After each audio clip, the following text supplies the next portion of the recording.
What's going on, FreeMMOStation? I'm Skyldeberg, and this is going to be my editorial talking about why characters versus classes. You know, a lot of games upcoming and just now releasing have been using characters versus using classes, or maybe even a loadout system like we see in something like Call of Duty. So why are they doing that? Is it a good thing?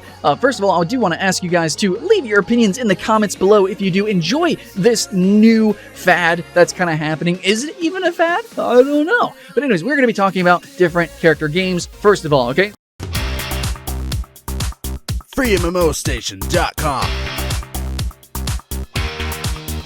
So yes, obviously we have fighting games and MOBA. These are the two genres that have really exploded the whole character thing, and it's starting to bleed into other games now. Now, at first, you know, it was just kind of fighting games. Of course, you have a character, and then you have the character's unique mechanics, and then you fight them together. That's the point. That's basically the basis of why a character system really works, because they have very unique mechanics that you can't really mess with. It makes it very competitively viable. If you have loadouts, there's a lot of hidden, unseen things, you know, and that's not really good for competition. You want everything to be really open and out there. So, you know, so even for spectators, you know, if you're watching a game, you want to be able to clearly see what's happening, and you can't always do that. I mean, that's why Guild Wars 2 right now is having kind of a harsh time with its competitive scene, because it uses classes. So, yeah, with its customization that you have of classes, which is cool, you know, customization, always a good thing to an extent, but when it comes to competition, it's really good to have very differentiated aesthetically characters, and then also mechanically, which can't be fine-tuned too much, so that one character can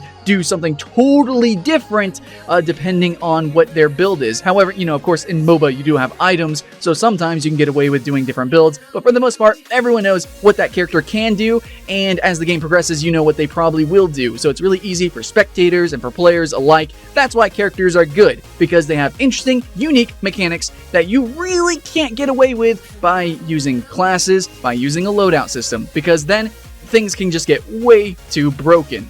Now, with that being said, why are more games actually using the characters? Well, it's actually because more games want to be competitively viable. Now, some games can be competitive without using classes. We have games like Quake, right? You have power weapons. Everyone is essentially the same character, and you can run around the map, pick up power weapons. You know, there are fair games that don't have classes. However, as a spectator, it's just really fun to see characters. I mean, every game can be different depending on the different kinds of characters that you pick. So me, as a competitive player, as an esport or avid esport watcher of like all games and genres, the most fun games are the ones that have characters. I mean, the RTS, right? StarCraft, which actually had individual factions that all played very differently. There's a reason why that kind of became the giantest, biggest esport ever for a time.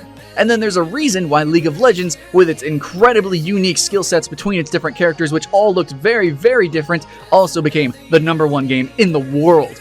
So, these different characters are truly significantly more impactful, at least for a spectator, than any other system, loadout, power weapon, or classes.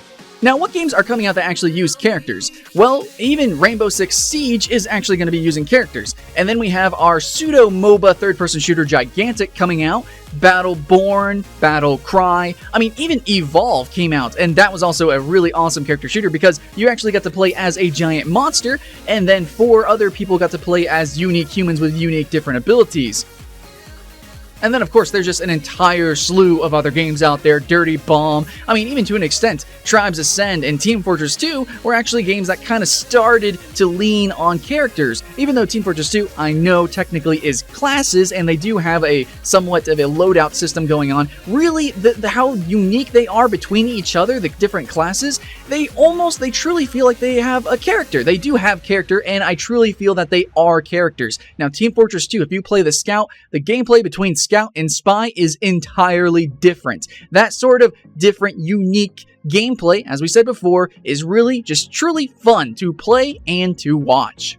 But of course, you know, let's talk about some of the cons to this, okay? So one con is, like, if you're playing an MMO, right? It's really, really difficult to have a character-based MMO because you want progression, and normally progression means that you can actually equip or change your class to basically become a pseudo-different class. Maybe sometimes you can actually combine classes, but in Guild Wars 2, you have specializations, for instance, right? So I can be a warrior, but then I can specialize to be maybe like a berserker. You know, in World of Warcraft, you have like 3 lines of your different characters. You can be a holy paladin, you could be a retribution paladin, so you can go from being a support to actually DPS. You have these differences that you normally won't be able to have with character-based games. However, there is sort of like a cheat system that a lot of MMOs have been doing, and that's going to be the gender lock system. Now, when a gender lock system is in place, that's essentially a character, okay? It's not really that it's gender locked, even though they're called classes. Really what they are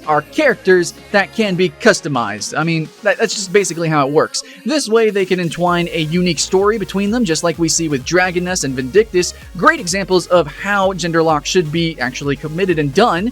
And also you get, at the same time, a huge amount of customization within that as well. So it's pretty good. It works in those games because those are technically action RPGs. I know they're kind of pseudo MMOs, but they're also, you know, pseudo class/character system. But to have a true open world MMO with characters would be really hard. I think the only way to do that is to actually have so many characters, and you should be able to switch in and out at any time.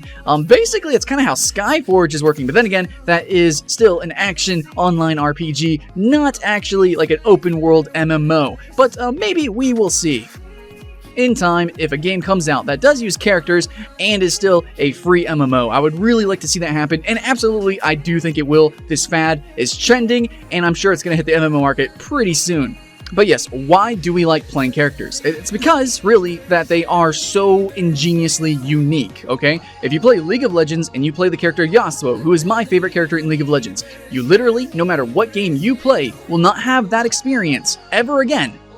Yasuo is an entirely unique character. He basically makes the game an entirely new game. There's a couple other unique characters like that too, like Thresh in League of Legends. Now Dota 2, to a lesser extent, has that sort of feeling as well, but they have its item shop. You know, a lot of the uniquity comes from its item shop, which then makes the characters, to a lesser extent, a little bit unique. But there are some very, very unique characters in Dota 2. Do not get me wrong, guys. I'm just saying. League of Legends has a little bit more of unique kits versus Dota 2, because Dota 2 has a much more expansive item shop, and how those items interact with the characters is just like, that's like a whole nother video, a whole nother conversation, I swear. But yeah, there are some characters like Meepo, where you have like multiple units of your character and you have to control them all, almost like you're controlling an army, and if any one of them die, you die. It's pretty intense how you can do that. Or you also have Nature's Prophet, who can summon multiple trants. You know, you have these trees that can run up lanes, and you can do all sorts of crazy stuff like that. And then you have your more usual less champions like Juggernaut, which is pretty easy. You just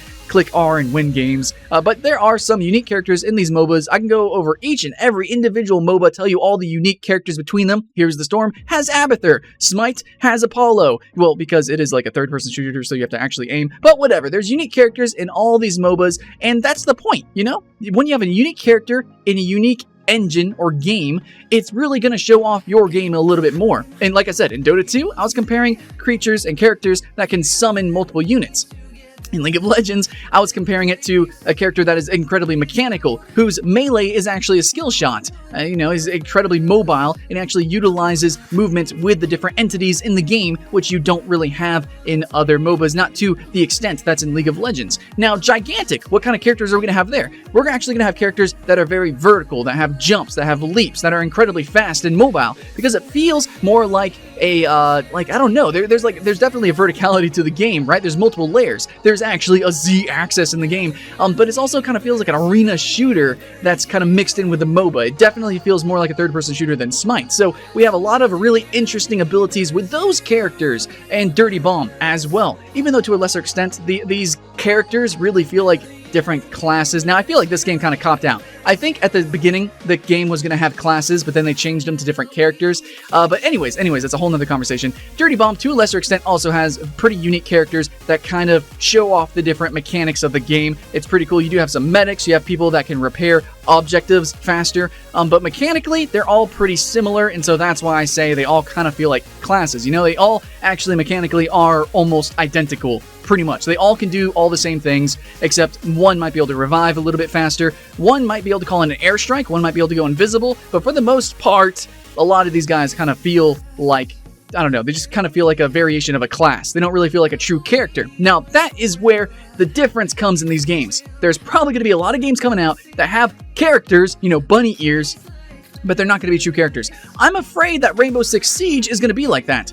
But because the series is known for its tacticness, for its strategicness, I'm hoping that the different characters really bring different abilities and attributes to the team and to these different scenarios. And I think it's going to blow up as an esport. I really do. But there's always that fear, you know? What about Overwatch? Which, okay, honestly, I think Overwatch is going to be amazing. All these characters look so unique and cool. But anyways, what about Overwatch? What about Battleborn, Battlecry? Are these characters actually going to be characters? Are they going to be unique? That is the problem, because if you don't make the different character kits unique enough, and if you don't give them just a little bit of customization, just a little bit of leeway, then it's going to really feel boring. It's going to be, you know, the same game every single time, which was League of Legends' problem whenever it first started. That is no longer the case. League of Legends is an entirely different game now, and Dota 2 never really felt like that because you had such an expansive item shop, right? So a character could play quite differently depending on what you build them. So yeah, characters, how they actually interact with the game, and just like the base level of the character, are they actually different? That's going to be the impactful thing with these upcoming games. Now, there's one thing that I want to talk about. I think that what we're going to see in the future is a whole slew of character games. I think a lot of them, most of them are going to be good. And here's going to be the ones that I think is going to be good. Gigantic, Battleborn, and Overwatch. Overwatch is probably still going to be free to play. Battleborn, I think, is going to be buy to play. I think they're going to go for that because they got some competition with free to play. I don't know. I think they should go free to play. Eventually, I'm almost certain they will actually go free to play, even if it starts buy to play.